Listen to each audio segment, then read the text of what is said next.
Swayam Prabha. Digital India. Educated India.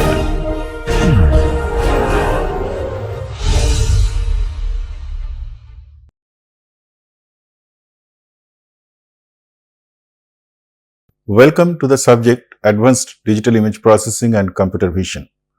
We are discussing about the different classification techniques, and in the last lecture we discussed a few approaches, particularly based on probabilistic approaches and then distance classifier, and then we are discussing on linear discriminant functions, how they could be used for classification. Today we will consider a special kind of linear discriminant functions, which we would see it is the same as what we discussed previously as a linear function which is used for the discrimination, but it will give a different perspectives also. So this classifier is called perceptron classifier. So in this case we consider a classification unit is a kind of a computational unit which is actually simulating computations in a neuron. What you can see here that this is a neural cell, and where you get excitations or stimulations from the outside, and which is the input.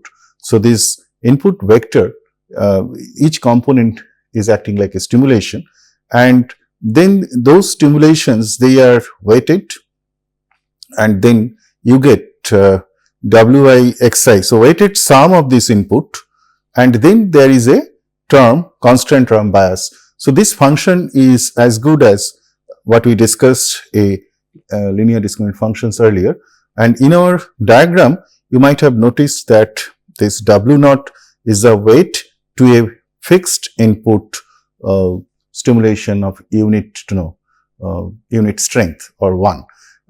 So we can consider, in fact we can augment this also in the input set, and we can make this operation truly linear. So whatever as you have mathematically you consider this operation, that it's an weighted sum of input components, and then there is a constant term which is called bias. The total sum will give you the output of this at this part. That is what you will get, and that is finally that is exciting. So this weighted sum is exciting the neuron, and its corresponding output would be in terms of certain kind of action potential. It's trying to model that, which is here in this case we may consider for the classification the function sign function, which is either +1 or -1 depending upon z. If z is positive, then it is +1. If z is negative, it is -1. So you can see that it is the same two classification problem when you are using linear discriminant function. And let us try to solve this problem or provide the computational algorithms how to design this classifier.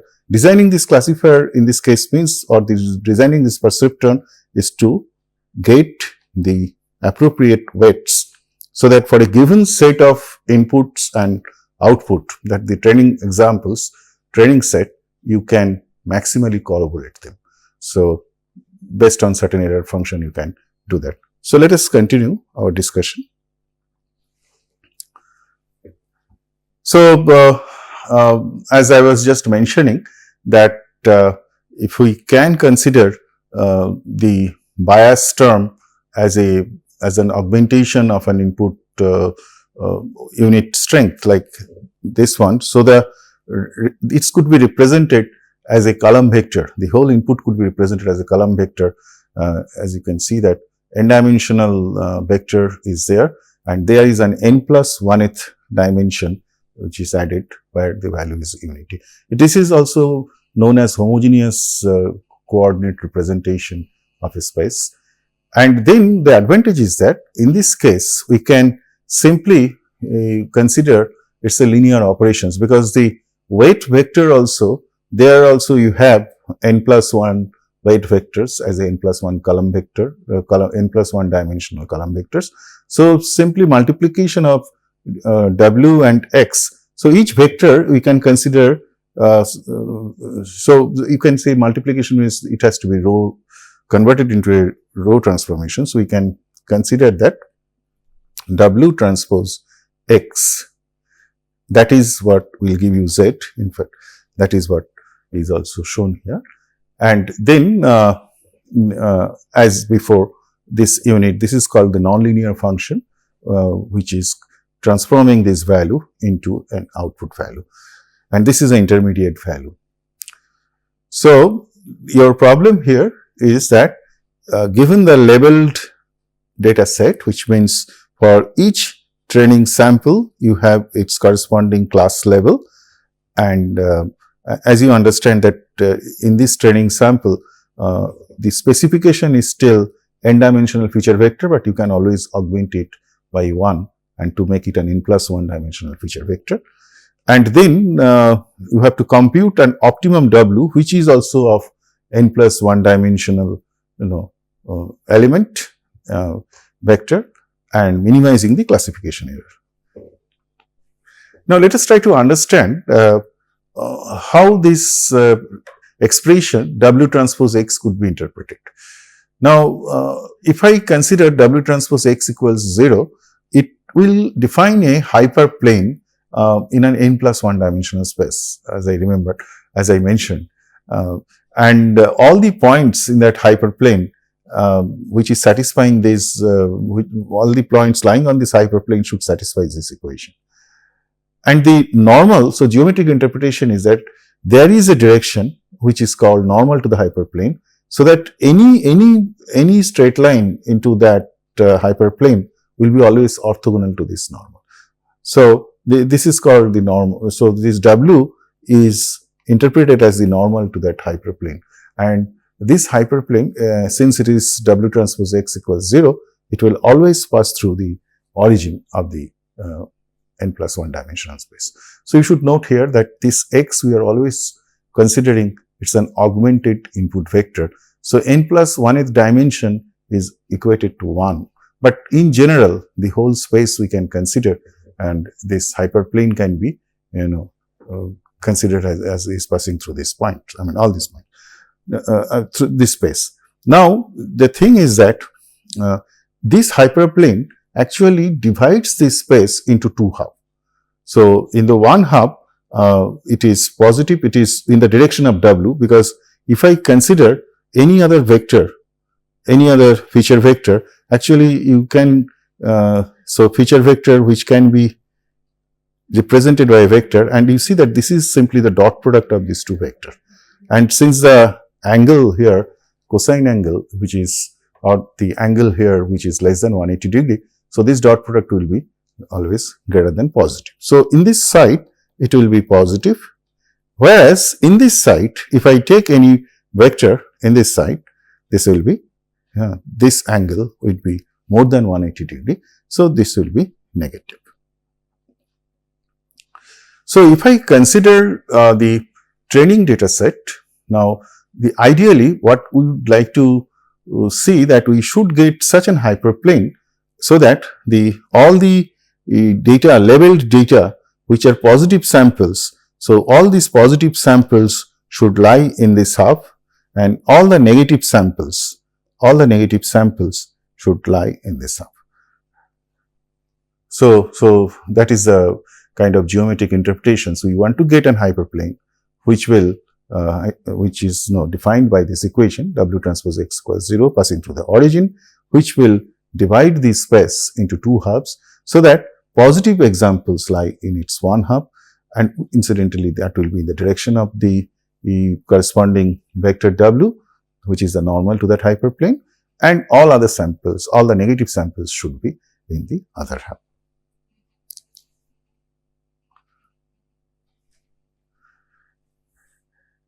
So this is actually showing that this vector x is it's a positive sample, and if I take the respective dot product, Now dot product, if I consider the unit direction, then as you understand that x of this cos theta will be this distance. So this is the corresponding value of W transpose x when W transpose W is an unit vector. So I can normalize this W by its corresponding norm. And similarly, as I mentioned, this W is a unit vector, which means so this is x dot W, and this portion is W transpose x greater than 0, and this is the dot product, as I mentioned. And so this distance is, so this is the distance, we can consider this is the distance of x from the hyperplane. This is that distance, which is the same as the dot product. So W transpose x, and when it is normalized, this value is normalized by the magnitude of the normal vector, then that actually gives you the distance of that point from the hyperplane. Similarly, the sample which is in the negative side, say this is the negative side, and there you can consider the negative of W directions, and this dot product will be W transpose x less than 0, and here also you have this their distance function. Now it may happen that there does not exist any hyperplane which will separate out these things. So sometimes it may happen, or sometimes the training sample is in such a way that this hyperplane exists. So when the hyperplane exists, that means it divides there exists a hyperplane which divides the n+1 dimensional feature space into such a way that all positive samples lies in one half of it, say in the positive half we call, and the other negative samples lies in the other half, which is a negative half. Then we call those classification problem, those training samples, they are linearly separable classes. So there exist. Now when there does not exist, we call it linearly non-separable classes. So the computational problem once again is to find a hyperplane separating data points of two classes, and if the solution exists, the classes are called linearly separable. Now there is some trick we'll make so that this computation can be conveniently represented. What I will do in this case, that all the negative samples, that means the samples which belongs to the negative class, the label is -1, I will negate them. So this will be, so if your sample is here, for example, if there is a sample here, say y prime, so I will negate it. I will negate it means I will just reverse it. So this will be the y prime. Here it is taking the y prime, so which means its actual sample was here. Say, let us consider this y double prime. So y prime was here, so it was actually x prime. So I will negate it and I will call it y prime. So I have this sample y prime, and x is still remained. So this sample is not negating. So all my samples, by doing this, I brought into the positive half. All my training samples I brought into the positive half. Then my objective would be to find out hyperplane for which the W transpose of y is always greater than 0. So I just transform this problem into this fashion. So which are, for certain samples, when it is negative, I consider that's an error of my, that is the error of my estimation. So I will consider only those samples which are misclassified. So I consider that is misclassified. So since it is coming negative, while defining an error, which I would like to make it always positive, so that my objective is to minimize this error function, error value. So I will also negate this expression, so that this expression becomes positive. So this is an error function which could be used for the purpose of optimization. As you know that in this case, what we can do that in the parameter space, where the parameters space consists of the coefficients of W, this value for different W, this JW will vary. So let us consider say two-dimensional parameter space. Okay, let us assume there are two-dimensional parameter space. So for every combination, you have certain value of ZW given the training samples. So your objective would be to find out that is that W where it is minimum. So of course, this looks minimum here, but sometimes this function could look like this also, right? So there are certain minimums. So we would like to get the global minimum. We would like to get the global minimum in this process. Of course, that may not be always possible.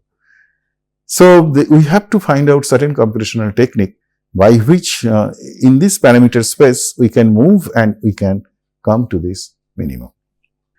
Okay, so this just shows that for correct classification, all the transformed sample should satisfy this constraint. And this error function is called perceptron criteria because I mentioned that the name of that node, the classifier is called perceptron classifier. So it is typical function for designing the classifier. We call it perceptron criteria. As I mentioned that it is always positive because Y is misclassified. That's why it is always positive. So your objective, as I mentioned, obtain W which minimizes the error JW, which is a function of W. Now, usual technique, one of the most popular techniques for solving this kind of optimization problem is that you search in the parameter space in such a way, iteratively search, so that you always move towards the point where error is getting reduced. And by moving, you come to at certain point from where you will not be able to go to any other point where error will be smaller. So you stop at that point. So it is not giving you the global minima as I was pointing out. It will give you. So if your error function looks like this in a space, so if I say in one dimension, if I draw, say this is a parameter W. So if I start from here, so I will always move so that I will come to this point. And since I am not able to move further in its neighborhood, so I am moving always along the neighborhood, and from here to here going, it is not trivial. I mean, it is rather, in many cases, it's not possible. So there we get stuck, and we call that is a solution, but that is a local. We are getting at a local minimum. So for that, the method, what it is written here, it is gradient descent method. Gradient descent means at any point and this error function, you compute the gradient. As you know, that gives you the direction of the tangent of the change of maximum change at that point. So if I get the direction, say change in this direction, the change of increase. So you move along the opposite direction where actually it is reducing. So you move along negative gradient direction. So when you move along the negative gradient direction, then you come at this point and you will get the value here. I mean, then there is no more change. So your step is kind of proportional to this value of gradient, each movement. So computation of gradient is one of the major tasks when you are designing this kind of computational algorithm. So this is what, I mean, you start with an initial vector, then compute the gradient vector, and we represent this gradient. As you know, this symbol is widely used for representing gradient vector in the respective multidimensional functional space. That means it is basically you are doing partial derivatives along each direction, and those partial derivatives are giving you the vector. So let me explain. Suppose error function, and we have these coefficients w1 to wn. You know that wn plus 1 is always set to 1, so you need not bother about that. So w1, w2 to wn, these are the parameters on which this error function is defined. So we have to compute delta j, delta w1, delta j, delta w2, like this, delta j, delta wn. So this gives you a vector, and this is what is the grad of jw. So you are computing this at every point. So you compute at the point what is the value is there at w1 naught. This is for, so for every point. So rather let me put it here. Use this functional value there. Use the functional value there and get all the values. So you get the corresponding gradient vector.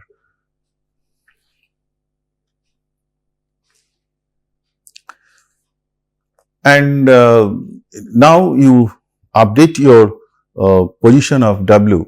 So you move along this steepest gradient descent, that means in the negative direction. So this is what is the negative direction, and this is a step size. This could vary also with iteration number, or you could keep it constant. So this is the iteration that you require to move from the ith location, ith position of w to the I minus 1th position of w to the ith position of w.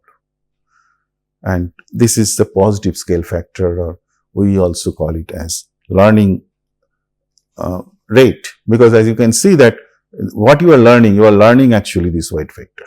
So this will update the weight vector, and as you are moving nearer to the minimum, your learning rate is going to be decreasing.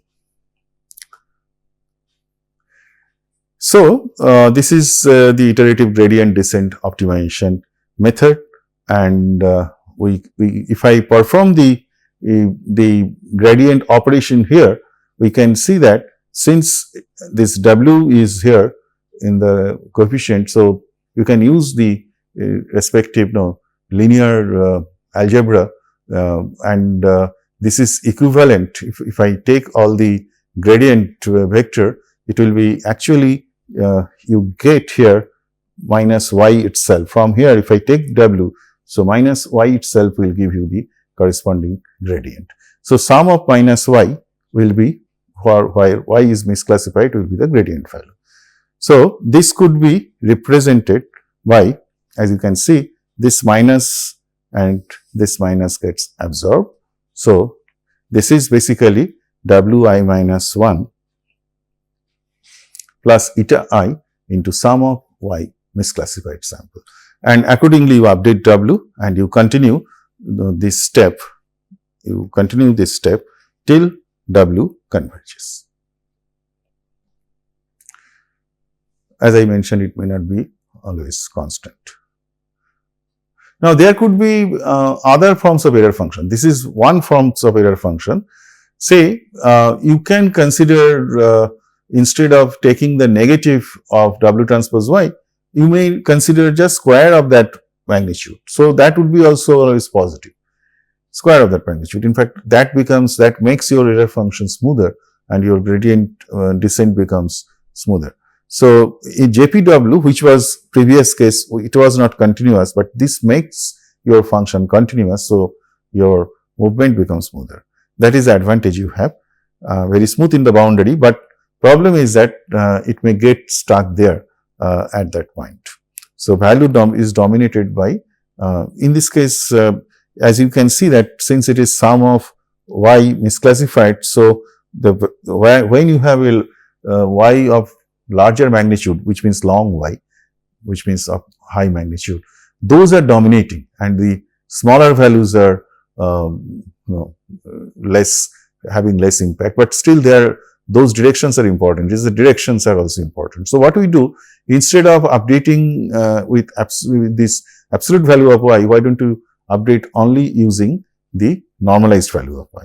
So sometimes we simply, what you can do, we can divide it by the magnitude of the y. So one of the other kind of error function, you can see that we have kept a margin. It is just not w transpose y should be greater than 0. It is w should be less than, it is w transpose y minus b should be less than 0. So we are putting higher threshold b. So even if, which is very close to the boundary, some of them we are still considering they are erroneous. we are still considering they may be some kind of, due to noise, no, they are not very robust samples. So they are also included, and we try to correct those directions.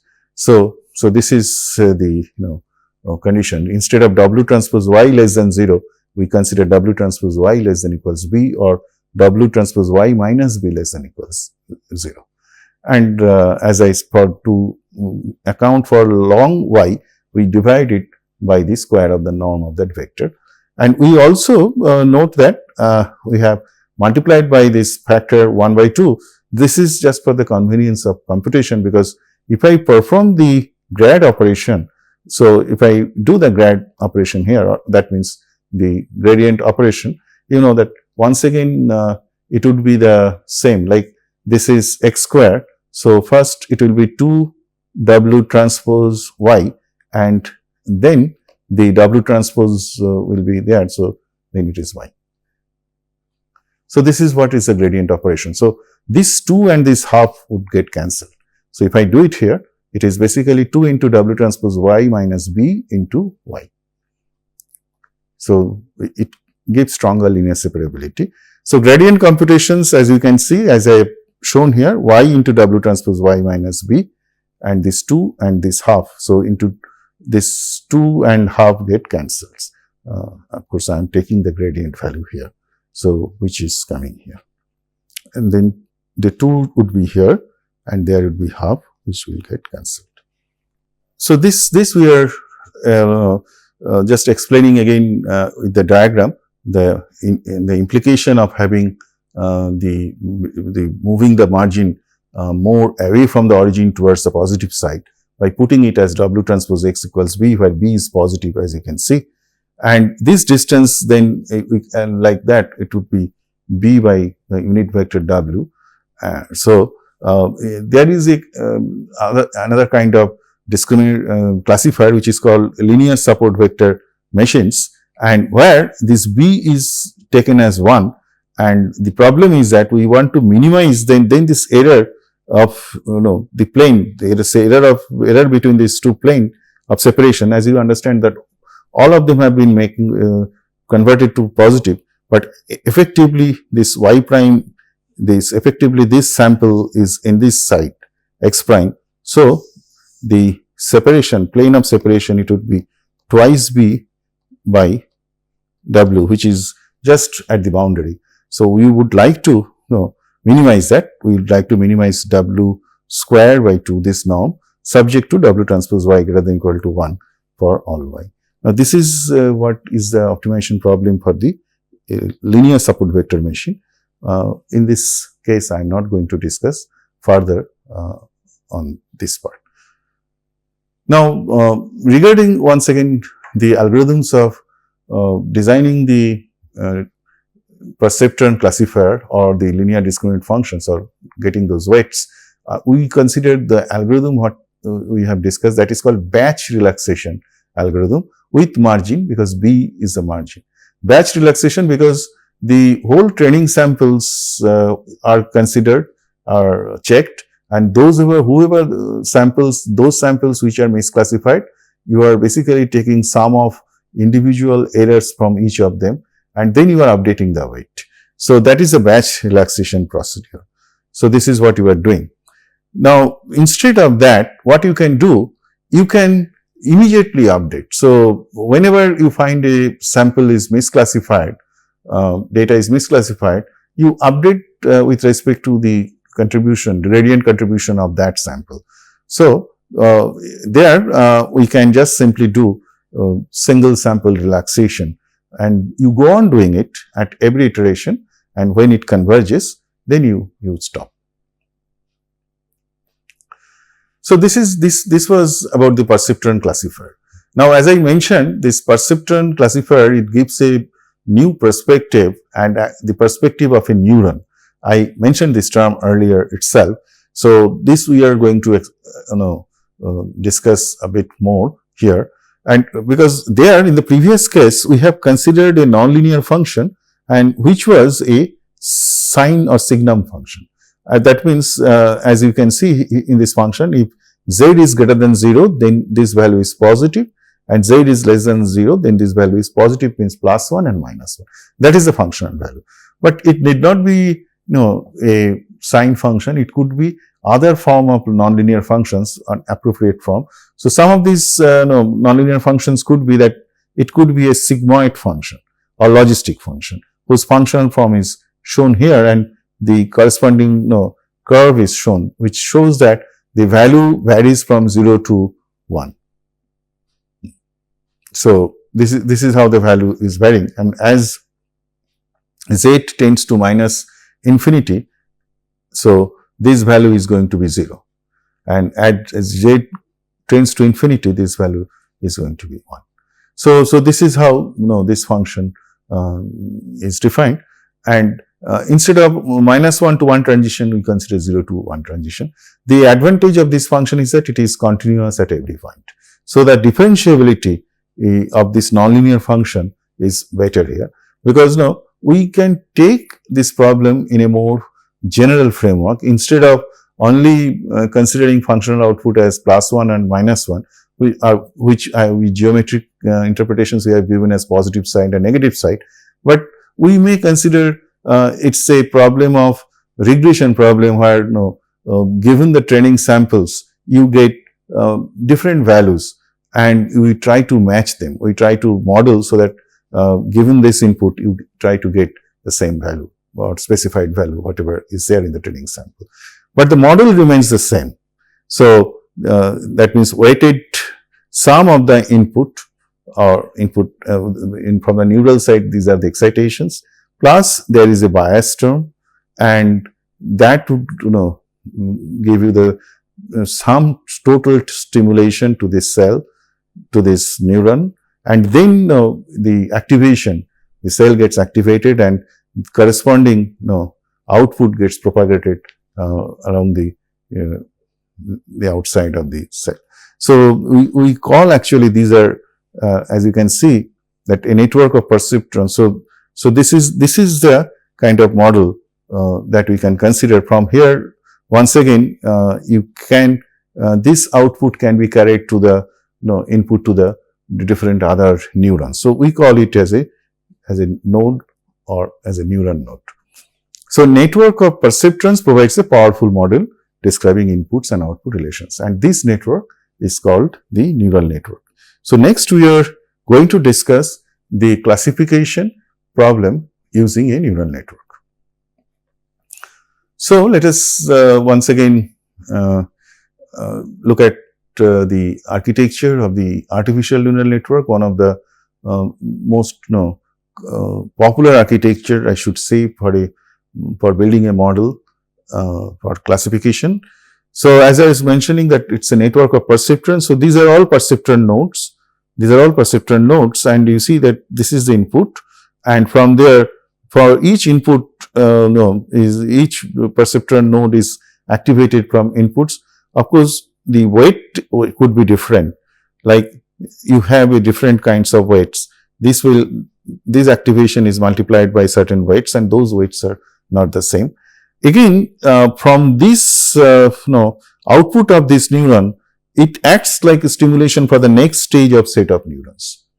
So they are also stimulating in the same way, and then finally you get the output. And this connectivity shows that which are the nodes are connected, whose output is stimulating what node. As you can see from this diagram, so from this one, only this node is stimulated.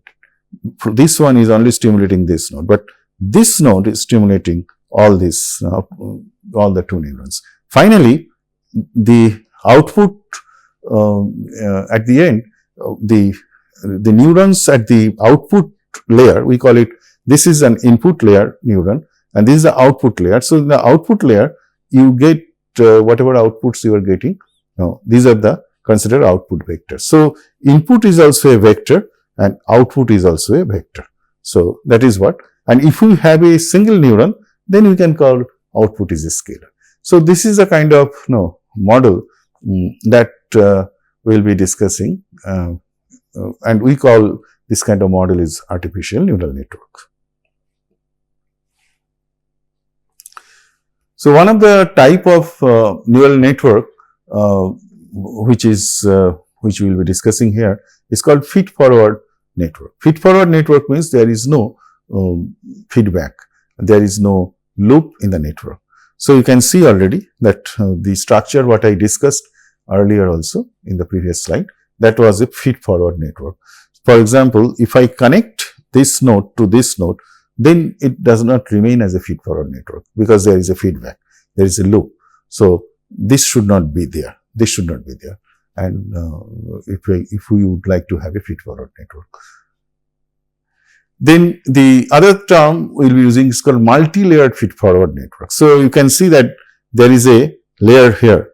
So in fact, there are two layers. So this is the input and these are the two layers, and then third is of course output. So there are actually three layers. So we call it input. This one is input layer and this is the output layer.